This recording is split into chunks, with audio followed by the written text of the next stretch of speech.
खासदार संदीपान भुमरेंच्या ड्रायव्हरला तब्बल 150 कोटी रुपयांची जमीन भेट म्हणून मिळाली आणि तीही हैदराबादच्या प्रतिष्ठित सालार जंग कुटुंबाकडून। ही भेट हिबानामा नावाच्या कायदेशीर दस्तऐवजाद्वारे देण्यात आली आहे। पण हे ऐकून अगदी कोणाच्याही मनात संशयाची पाल चुकचुकेल, कारण एका साधारण ड्रायव्हरला इतक्या मोठ्या रकमेची जमीन का आणि कशी दिली गेली, त्याचबरोबर एका खासदाराच्या ड्रायव्हरला ही भेट दिली गेली आहे म्हणून यात काही राजकीय डावपेच आहे का, असे अनेक प्रश्न उपस्थित होत आहेत। त्याचबरोबर ही भेट वस्तू कायदेशीर दस्तऐवजाद्वारे देण्यात आल्यामुळे हा हिबानामा नेमका आहे तरी काय, अशा सर्व प्रश्नांची उत्तरं आज आपण सविस्तर जाणून घेण्याचा प्रयत्न करणार आहोत या व्हिडिओच्या माध्यमातून। त्यासाठी व्हिडिओ शेवटपर्यंत नक्की बघा। छत्रपती संभाजीनगरचे शिवसेना खासदार संदीपान भुमरे आणि त्यांचा मुलगा पैठणचा आमदार विलास भुमरे यांच्या ड्रायव्हरला म्हणजेच जावेद रसूल शेख याला हैदराबादच्या सालार जंग कुटुंबातील वंशजांनी तब्बल 150 कोटी रुपयांच्या किमतींची 3 एकर जमीन भेट म्हणून दिली आहे। ही जमीन छत्रपती संभाजीनगरच्या जालना रोडवरील दाऊदपुरा या ठिकाणी आहे, जी शहरातली अतिशय मौल्यवान ठिकाणी येते।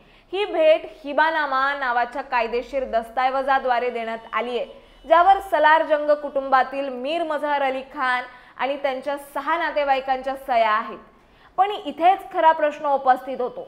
जावेद रसूल शेख, जो गेल्या 13 वर्षांपासून भुमरे कुटुंबांसाठी ड्रायव्हर म्हणून काम करतो आणि ज्याचा मासिक पगार साधारण 15,000 ते 20,000 रुपये इतका आहे, त्याला इतक्या मोठ्या रकमेची जमीन का भेट देण्यात आली?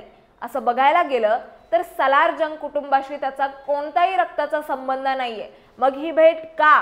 आणि विशेष म्हणजे ही जमीन सालार जंग कुटुंबाला कायदेशीर लढाई जिंकल्यानंतर मिळाली होती, तरीही त्यांनी ती एका ड्रायव्हरच्या नावे का केली? यामुळेच हे संपूर्ण प्रकरण आता संशयाच्या भोवऱ्यात आलंय। त्यामुळे आता या प्रकरणी खासदार संदीपान भुमरे, आमदार विलास भुमरे आणि त्यांचा चालक जावेद रसूल यांची आर्थिक गुन्हे शाखेकडून चौकशी सुरू आहे। खरं तर या प्रकरणाची सुरुवात परभणीतील एका वकिलाने दाखल केलेल्या तक्रारीवरून सुरू झाली। वकिलाने दाखल केलेल्या तक्रारीवरून सध्या तपास सुरू आहे। आर्थिक गुन्हे शाखेने ड्रायव्हरला चौकशीसाठी बोलावलंय। त्याच्या आयकर रिटर्नच्या प्रती, उत्पन्नाचे स्थापित स्रोत आणि त्याच्या नावावर गिफ्ट डीड कोणत्या आधारावर स्वाक्षरी करण्यात आलाय हे त्याला स्पष्ट करायला सांगितलंय। दरम्यान चौकशीत आमदार विलास भुमरे यांनी असं म्हटलंय की जावेद रसूल हे माझे ड्रायव्हर जरी असले तरी त्यांच्या व्यक्तिगत जीवनाशी माझा कुठलाही संबंध नाहीये। सालार जंग कुटुंबाबद्दल सांगायचं झालं तर सध्या सालार जंग वंशज मीर मजहर अली खान आणि त्यांच्या 6 नातेवाईकांनी स्वाक्षरी केलेल्या हिबानामाची चौकशी सुरू आहे। सालार जंग कुटुंब हे एक प्रमुख कुलीन कुटुंब होतं, ज्यांचे सदस्य पूर्वीच्या हैदराबाद इस्टेटमध्ये निजामांचे पंतप्रधान होते। त्यामुळे या प्रकरणाची कसून चौकशी केली जाते। मात्र सालार जंग कुटुंबाने स्वाक्षरी केलेला दस्तऐवज म्हणजेच हिबानामा आता पुन्हा एकदा चर्चेत आलाय।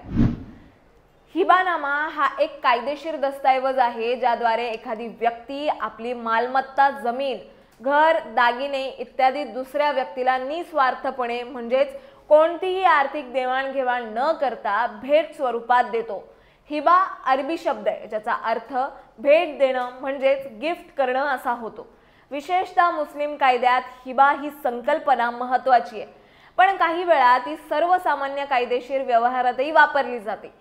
पण या प्रकरणात जावेद शेख आणि सालार जंग कुटुंब यांच्यात कोणताही रक्ताचा संबंध नसल्याने हा हिबानामा कायदेशीरदृष्ट्या संशयास्पद ठरलाय। परभणीच्या वकिलांनी या प्रकरणाची तक्रार पोलिसांकडे केली असता असा दावा केलाय की हिबानामा केवळ रक्ताच्या नात्यांमध्येच कायदेशीर आहे।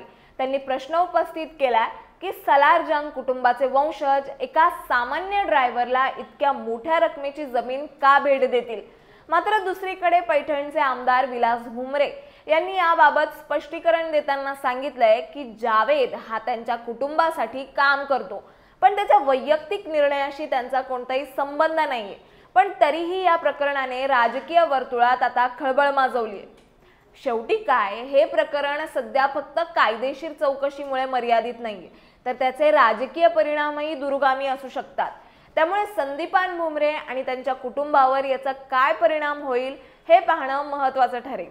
तसेच हिबानाम्याची वैधता आणि या व्यवहारामागील खरं कारण काय आहे हे EOWच्या चौकशीतूनच स्पष्ट होईल।